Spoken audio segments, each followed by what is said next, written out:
Hello, hi, good morning. We're gonna try this again. I tried to tape this one yesterday, but it only got like half of it.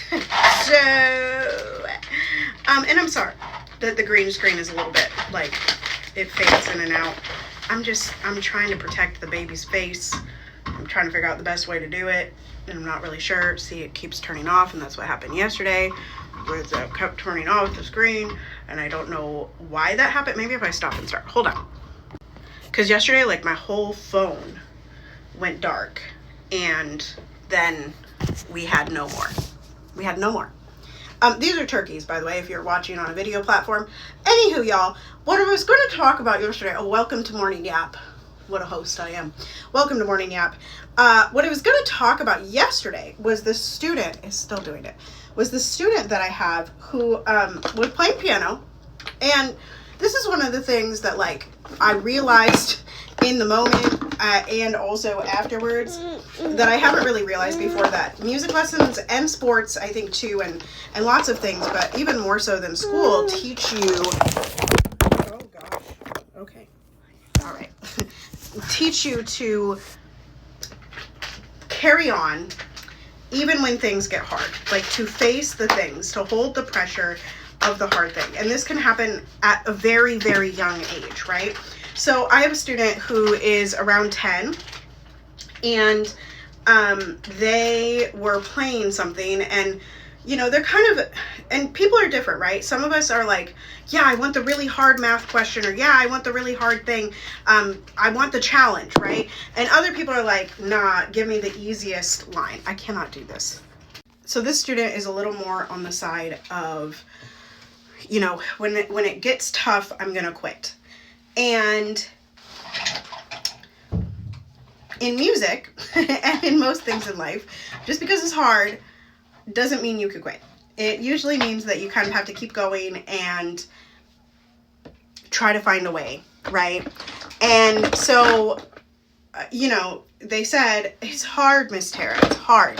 And I said, I know it's hard, right? Like, and I think this is the key, right? To acknowledge the hardness of the thing that the person is doing, or the student is doing, or that you're doing.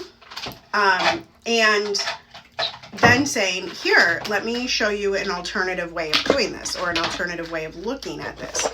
Now, the other thing about this student is that they tend to, like, also believe that they're doing exactly the right thing, even if it's like very not correct, which I do allow to a point, because I don't think that music has to be perfection to be correct. I think that when I know the level of the student, that I can tell when they're giving up, right? And the student was very clearly like, I'm doing it right, and trying to like give up. Piper, please don't do that. Trying to give up on the situation. And I did not let that. I said, we just need to slow down. Here is an example of how to do this. And you just did this with your other hand. Now we just got to get it in this hand, right?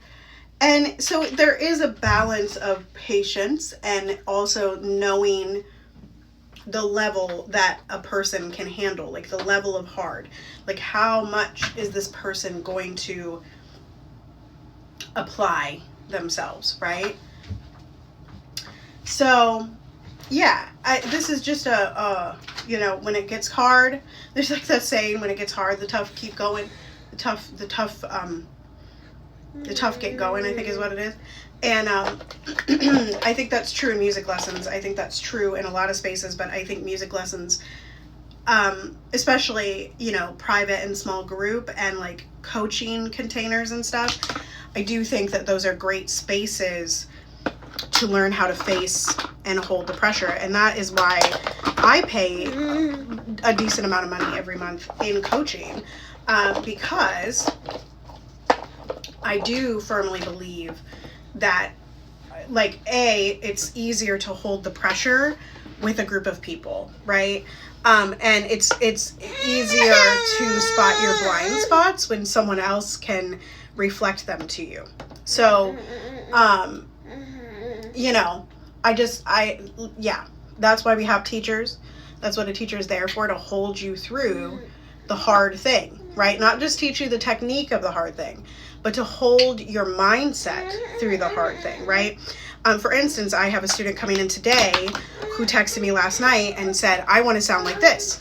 And I'll share more about this after on Instagram, after I teach a student today. But like, one of the things that I'm going to talk to them about is like, what exactly are you hearing? Because I think I'm hearing it differently, right? And going from there and hearing what they like, having them sing it and reflecting to them like what they think they're hearing, and having them say to me what they're hearing, right? And this is a really important process of like, is it because you can't do it, or is it because you're hearing it differently? Is it because it's too hard for you, or is it because you are refusing to hold yourself to the pressure of the moment? And those kind of things. Anywho, the end of this was better than the start of this. I hope you all have a wonderful day. I love you very much. I will get this posted today along with the other one, even though I have a lot of lessons to teach, but I'm going to be working in between. I hope you all have a great day, and I will soon be talking about the rehearsal process for My Name is Florence, which has just been stunning and wonderful, and get prepared to listen to an audio version on NPR in February. Toodles.